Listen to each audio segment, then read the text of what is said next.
I have not worn this necklace since Halloween this past year when I dressed up as Pete Davidson from the SNL sketch. Insert clip here. I haven't got a lot of use out of this since. So then when I was gonna put on like my normal necklace that I do, then I was like, well, we'll try for something new today. So I owe this video idea to one of you guys. So I'm so sorry. I don't know how to pronounce your username that is like on Instagram that I know like you DM'd me from, but it's just like IAM, I think is like the username, but you know, we've been DMing back and forth, you know who you are, that you asked me to do this video of books I wish I could read for the first time again. And I had told you when you had DM'd me, it was back in like November, and I said I had all my videos planned out through the rest of the year, but that I would do it in the new year. It's the new year, it's time to do this video. I'm excited to jump in. There are so many books that I wish I could experience for the first time again, so honestly, making this list was a little tricky. I did narrow it down. I don't know how many I have here. I have quite a few. But there's just something so magical about reading a book for the first time, and like you don't know that it's gonna be your favorite when you start it. And then by the end, you're like, oh my God, this is incredible. And then you're like, I want to just experience all these twists, turns, characters, everything for the first time again. So there are a lot of books that I wish I could go back and do that with. But these are the select few that I chose to talk about in this video today. So anyways, thank you so much for your suggestion on this video. And yeah, let's dive in. So one of the number one books that when this video was then I was starting to like formulate in my mind, one of the first that came to mind, the Off Balance series by Lucia Franco. I just grabbed the first book off of the shelf just because I don't need to show all five. It's a 5-book series. But this series, I would just give anything to be able to experience for the first time again. To be able to experience the emotional turmoil that you go through reading this series between Rhea and Kova and totally not knowing how things are going to shape out between their relationship, Rhea's gymnastics career, other things to do with Rhea, that it's just, there's so much to experience in this series because it is a series, it's 5 books that follow one couple, which I feel like that's kind of rare to find. There are so many companion series, which I do really like companion series, but when you're following a couple for 5 books, there's just something inside of you, I feel like, that gets extra attached to them, and seeing them for such a long span of time. A long expanse of time. I feel like I make up words all the time when I'm talking, but thank you guys for never really calling me out on it. It's just, this series is just such an emotional roller coaster that I would love to go on again. Next was another no-brainer on this list, A Court of Thorns and Roses series by Sarah J. Maas. I pulled off my collector's edition for this because I feel like I never get to show these ones off. So I pulled off some of the collector's editions of these books that I have just because they're like so pretty and I never get to really show them in videos. But it is the A Court of Thorns and Roses series by Sarah J. Maas. This is my favorite fantasy romance series of all time. I truly don't see another fantasy romance series ever topping this for me. If you've read this series, you know there is a change between book 1 and book 2 that I did not see coming the first time I read this. I did not see that coming. There were so many red flags that I blew by in the first book, but then in the second book I was like, huh, that's a little suspicious. That I would love to experience that change for the first time. I would love to experience Feyre's whole character arc for the first time again. I don't know why I feel like Feyre gets a lot of hate. I personally love her. I think she's an incredibly strong heroine, and I don't think that just because she's not as like kind of cocky or arrogant as maybe like Aelin is. No shade, no tea to Aelin, my absolute queen.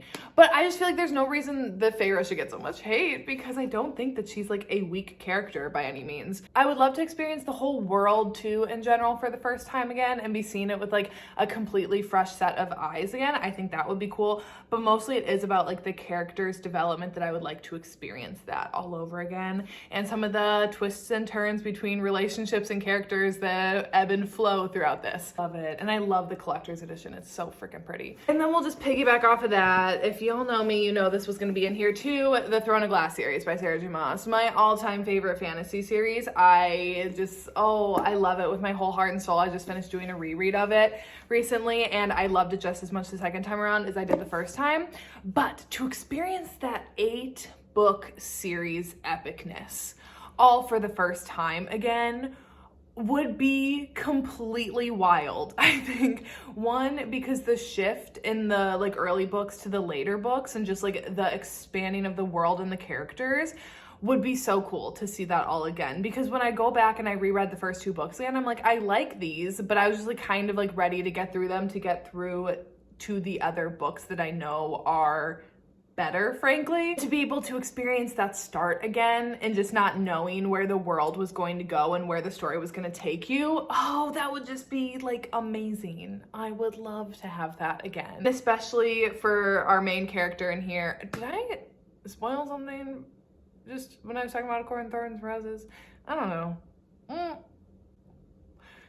There are so many characters in here that I love, especially our main heroine, that I would love to see her whole journey through again. I would love to see my main man, Dorian Ard from the beginning to end. Again, just like plot points too, because in Kingdom of Ash, like that's the finale book, there are so many things that happen in there that, and so many, I'll just say so many things that happen in there that to not know that those are going to happen. Why do I have cat hair on my nose again? To not know that those things are coming.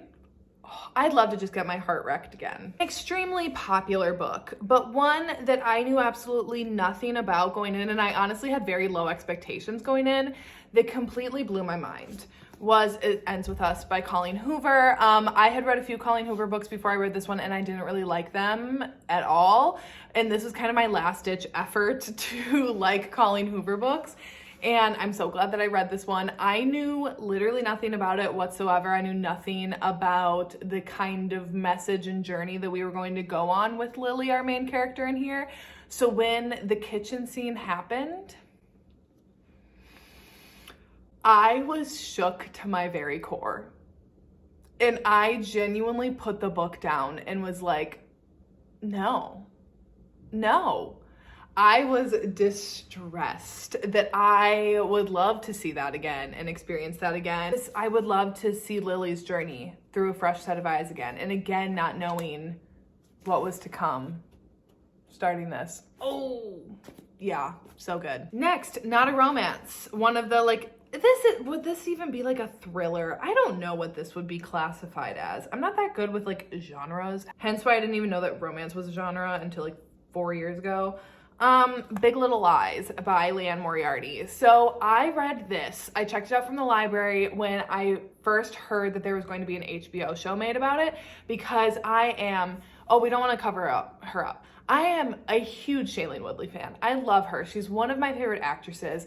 So I knew that when she was going to be in this, I'm like, well, I'm going to watch it. And then Nicole Kidman and Reese Witherspoon in it too. Hell yeah. And then Zoe Kravitz.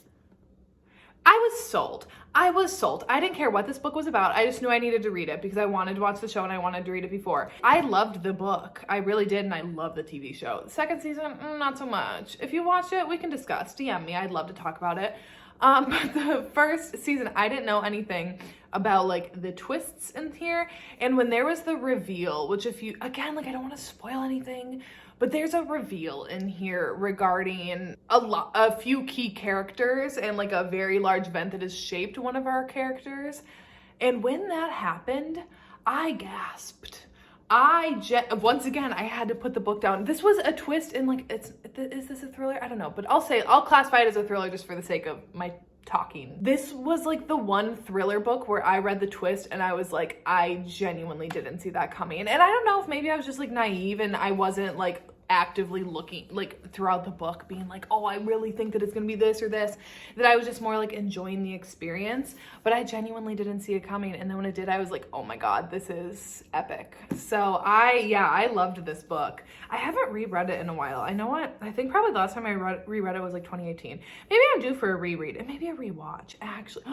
Maybe I'll rewatch it this weekend. Oh my god, that sounds fun. Just gotta find the little things to look forward to every day, people. The little things. Okay, one of the books that I don't own a physical copy of, mostly because I'm gonna see if I can figure out how to bind it myself, because everything is so expensive to get commissions done, and also like they're very hard to get into, so I wanna see if I can try to do it. I think it would be a fun craft.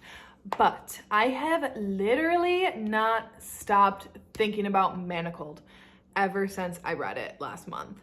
It still consumes me every day. I think about it. I think about the last line. I think about the journey. And I just, to experience this epicness for the first time would just be, it would be a gift. It would really be a gift. This was just absolutely insane. It consumed me, and it's still consuming me. And I genuinely think about it all the time, and I would just love to experience all the pain and heartache and just absolute amazingness that is this the first time again. I do plan on, when I do a reread, I do plan on reading it in chronological order. So as it's like set up, it's like present, and then there's a huge chunk of flashbacks, and then back to the present, which is like the way that you do read it. But then when you go back on rereads, like I know when people go back and reread it, they'll read it then in chronological order. So they'll jump to the flashbacks, read all of those, then jump to the present and like tag those two on together. And I would love to read it that way and experience it that way, because I think it would be even more painful. This is another one, because I just like to make myself feel pain, is Forbidden by Tabitha Suzuma. I read this for my first Banned, Forbidden, and Taboo reading vlog, and this, oh, I genuinely still think about this book all the time. I read it now over a year ago, maybe like almost a year and a half-ish ago, and I genuinely still think about it on a frequent basis. It destroyed me. I truly don't think there's a single book that has destroyed me more than this book, and it's not going to be everyone's cup of tea. It's not, and that's fine. But it is following a brother and a sister. But here, we're not judging. We're not judging people for what they choose to read, because what you read in books is not what you condone in real life, obviously. So obviously, you know that it's just like, it's a forbidden story. But, oh, these two characters, I have never just wanted good things for characters more than I think I wanted for these two, and just their circumstances, they just got the short end of the stick with a lot of things, and then the bond that they forged because of a lot of the things that they were put through, it's not outlandish. Like, that's the thing, that when, like, with this book, it's not just taboo for the sake of being like taboo. It really is just two people who were forced into some circumstances and had to grow up way too fast and be parents way too fast, that they shouldn't have had to go through these things. There's just no justice in this book, and the ending completely and utterly wrecked me. Like, I sobbed. And I would love to just make myself feel pain again like this.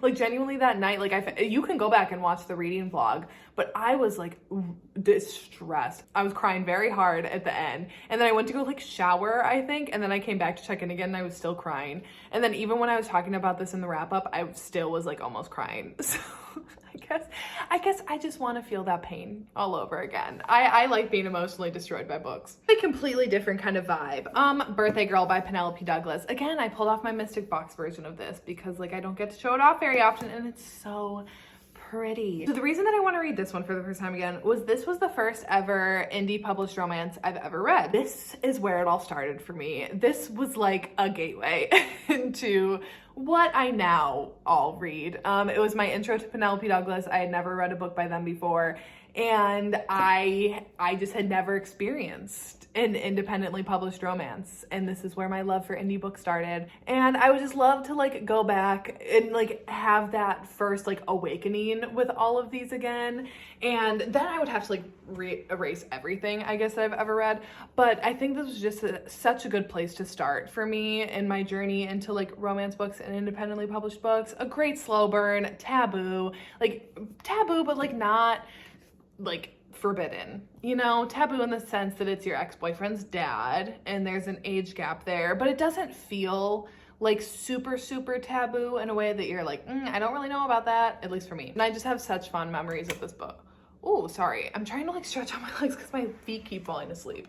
I need to like figure out a place where I can sit in a chair to record because the floor is literally not comfortable. For this one, it would really be like the first 3 books in this series, but I did kind of pare it down. Twisted Pride by Cora Riley. Also, I don't like the reflective books as much because then when I'm filming or like taking pictures, the shine on it. This is the 3rd book in the Camorra Chronicles. Y'all know, the Camorra Chronicles are my favorite Mafia series of all time. That and the Born in Blood Chronicles are my favorites of all time when it comes to Mafia romances.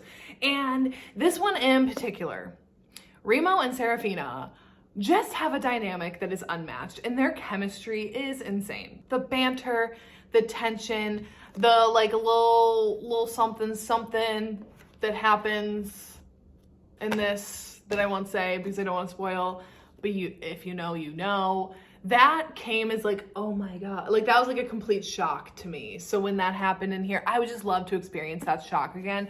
And just the love story that is these two and how they have to work out their love for each other. I love this book. I think Cora Riley did something so special with this, and just the Khmor Chronicles in general, which is why, again, it makes me so sad to see the Bison I Rise series like flopping, in my opinion. I just didn't like those two that we've gotten so far. I will keep going. I will keep hoping because I'm looking forward to see other characters from the Khmor Chronicles. But next, another Penelope Douglas book, Kill Switch, the third book in the Devil's Night series. I just want to experience loathing a character and wanting to kill them, to then flipping completely to loving them and willing to kill for them. And that is what happens with Damon in this series. In Corrupt and Hideaway, I was like, this man is garbage rat. He is garbage rat. And he is not to be trusted. He is not to be saved. Nothing. Like, literally, all of you dump him. And then we get to this book. And I'm like, I will hurt anyone who says a wrong word about Damon. I would just love to experience that shift again. I don't know how they did it, writing this book, of how they created such a character that was so horrible and hated. And then in this book, I was like, all of their actions are justified. I truly don't know. Penelope did something so wild with this character. And too, like, I love Winter, and I think she's such a redeeming part of him and really does help along in his character redemption, because you do obviously see her, how she sees him, and that she, you know, chooses to love him and accept him, and then, like, therefore we kind of do too along with her. Oh, this book is just incredible. It's incredible. Hideaway is my favorite, I think, still out of the whole Devil's Night series, but I think this one too, just to experience that shift in characters and my feelings towards a character, I'd love to see it again. Okay, down to our last three. Another Colleen Hoover book, Verity. This is a thriller, and this is probably my favorite thriller. Yeah, kind of like off the top of my head. This was one where the like twist I loved, and it didn't disappoint me. It only made me love it more. If you know the ending, you know, I love the fact that with this, there are different things that you can believe and that you can argue whatever kind of side you fall on. And I love that. I know what I believe I think happened, but you could read this and you could believe something different, and we could each argue our point and each be right, but could also each be wrong. I don't know how to explain it. This book is so freaking good. I loved this one. If I read it with a fresh pair of eyes, would I still come to the same conclusion? Y'all know. Y'all know. Sweet Dandelion by Macaulay Smelter. One of my favorite books of all time. I would just love to see Dani's journey again from the very beginning, because now obviously, like, I know how things turn out. I know how her healing journey goes, but I would just love to be on that again and feel all of that pain and turmoil right alongside her from the very beginning. And this book is just, it's a thick book, and it's a very character-driven book. I know some people, like, they start reading it and then they, like, tell me they're like, this is boring. And I'm like, I warned you, it's a character-driven book. I personally don't think it's boring, but it is character-driven. So is there going to be huge plot things happening every chapter? No, but is Dani going to be having different conversations with people and, like, furthering her healing and exploring her trauma? Yes. And that's personally, like, I'm so connected to this character that for me, I don't think there's a dull moment in this book. Books are very subjective, so obviously everyone looks for different things, but I would just love to see her entire journey again, and I really have nothing further to say about it. I just want to relive Dani. I just want to, like, walk those steps with Dani again for the first time. Okay, so now my last one, Still Beating by Jennifer Hartman. This journey that these two characters go on, once again, I would just love to experience again, but in particular because I didn't know, like, how things were going to go in the basement, how things would go throughout the rest of the book. There was just so much here that I obviously didn't know the first time going into, that I would love to like have those same kind of questions again and be finding them out as we move. And also just the journey and the love between the two of them and the healing that they both have to go through after this huge traumatic experience is just insane. And I again, like, I want to be emotionally hurt again, and I want to go through that again side by side with them. So yeah, this would be another great one that if I could like hit the reset button in my mind, I would. Okay, so that is it. That's it for this video. I liked doing this. I literally have so many more books I could have chosen, but that was like my narrowed down list, believe it or not. So anyways, yeah, that's it for today. Down in my bio, I have like my TikTok, my Instagram, and my Goodreads. So you can go ahead and like friend me on Goodreads, follow me on Instagram if you ever want to like DM me about a book, like Manacled. And one of my last videos, I was like, if you want to talk about Manacled, you just DM me. And I talked to some of you guys about it, and it was great because I just always want to talk about that. And yeah, my TikTok too. So yeah, if you want to, go ahead and check those out. If you don't want to, also no problem. So yeah, that's it for today, and I will see you when I see ya.